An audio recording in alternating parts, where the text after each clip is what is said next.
আসসালামু আলাইকুম।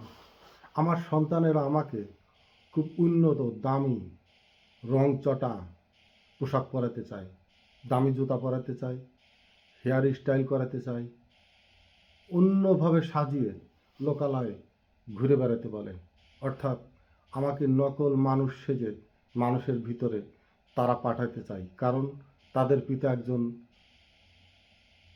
ভালো পোশাকধারী মানেই তার পকেটে অনেক টাকা এবং তারা বড়লোকের সন্তান। এটা বোঝাবার জন্যই আমার সাথে নিজেকে প্রতারিত হতে বলে, নিজেকে প্রতারণার ভিতরে ঠেলে দেয়। হ্যাঁ, আমি আমাকে দিয়েই উপমা দিচ্ছি, কারণ আমাদের সমাজে চারপাশে রাস্তাঘাটে, শহর বন্দর, গ্রামগঞ্জে 90% মানুষই নিজেরা নিজেদের সাথে প্রতারণা করে, ছলনাময়, নিজেকে নিজের সাথেই চিটারি বাটপারি করে নকল ফানুস সাজিয়ে সমাজকে প্রতারণার মুখে ঠেলে দেয়। সমাজে প্রতারণা করে মানুষকে ধোঁকা দিচ্ছে অসংখ্য মানুষ। উন্নত মানের পোশাক, উন্নত মানের ভাবভঙ্গি করে চলাফেরা এবং বড় একটি রাষ্ট্রের যন্ত্রের ভিতরে এরা ঢুকে নকল মানুষ হিসাবেই নিজেদেরকে পরিচয় দেয় এবং সমাজকে এরাই নিয়ন্ত্রণ করবার অপচেষ্টা চালিয়ে যাচ্ছে। আপনি ভাবুন, সুন্দর পোশাক পরেছেন, ভালো জুতা পরেছেন, হেয়ার স্টাইল করে ক্লিন শেপ, অত্যন্ত মার্জিতভাবে আপনি কোনো একটি অনুষ্ঠানে গেলেন, যেখানে অধিকাংশ মানুষই রাষ্ট্রের বড় পদ পদবিতে আছেন, শিক্ষিত, দায়িত্বপূর্ণ এবং সমাজের দর্পণ হিসাবে প্রতিষ্ঠিত।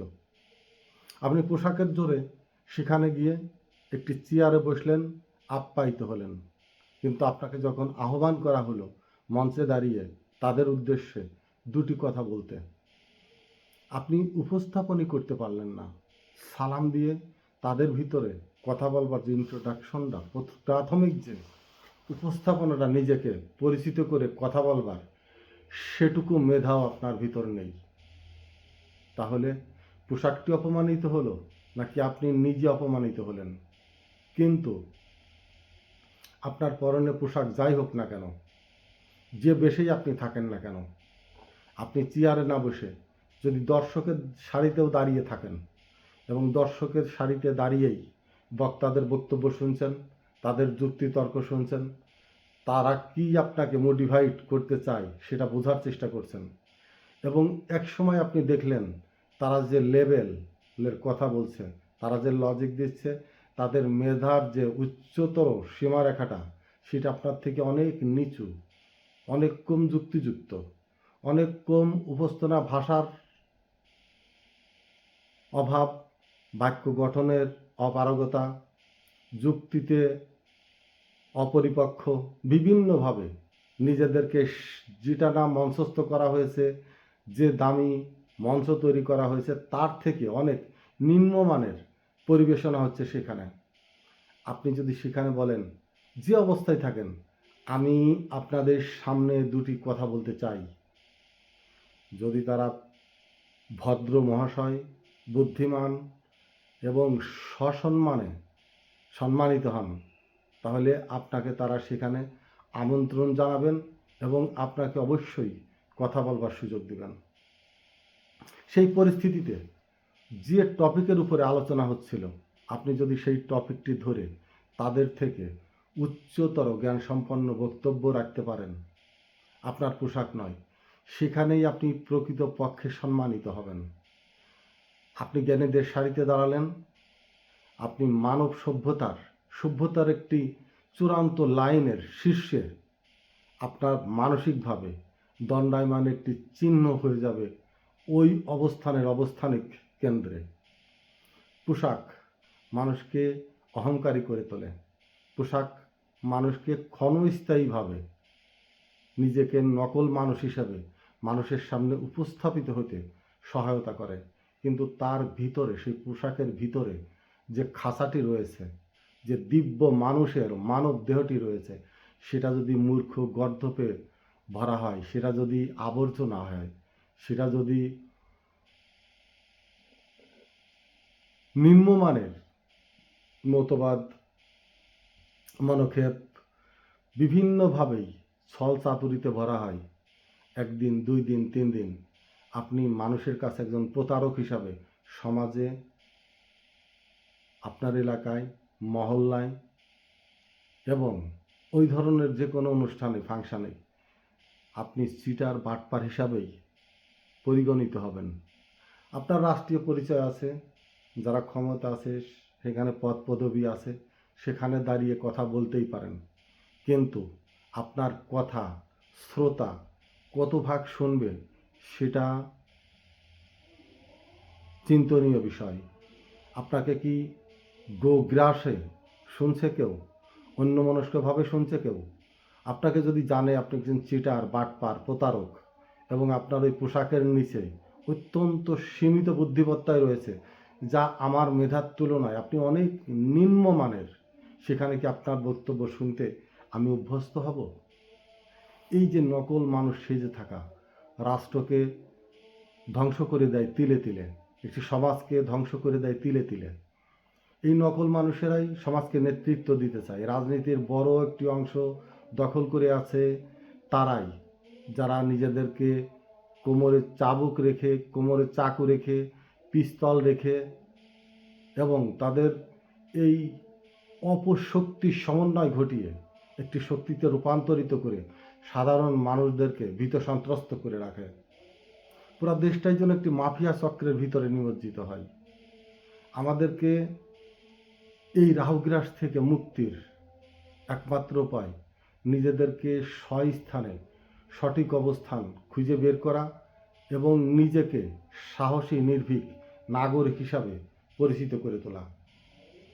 চিটার বাটপারদেরকে চেনা এবং নিজেদেরকে সেই গ্রাসের থেকে, সেই রাহুর থেকে বের করে এনে সত্যের সন্ধানে নিয়োজিত থাকা এবং সত্যের পথ ধরে এগিয়ে যাওয়া, সত্যের পথে থাকা। আপনি যদি সত্যের পথে থাকেন, নিজেকে সত্যবাদী হিসাবে পরিগণিত করতে পারেন, অন্ধকার আপনাকে ভয় পাবে। অন্ধকার আপনার থেকে ছায়ার মতো দূরে সরে যাবে। আপনি যে নীরব আলোর সন্ধান খুঁজে পাবেন, সেই আলোয় আলোকিত আপনি আপনার আত্মাকে সমুন্নত রেখে ঈশ্বরের পথে এগিয়ে যেতে পারবেন। ঈশ্বরের পথে এগোতে প্রথম ধাপই হলো নিজেকে পরিচ্ছন্ন রাখা। নিজেকে দেবদূত তৈরি করার প্রথম সোপানই হলো সত্যের পথ অন্বেষণ করা। নিরবচ্ছন্ন মানুষের থেকে, মানুষের জট থেকে, জনারণ্য থেকে নিজেকে দূরে সরিয়ে রাখা। দূরে সরিয়ে রাখা মানে এই নয় যে মানুষ সমাজ থেকে, সভ্যতার থেকে আপনি বের হয়ে আসবেন।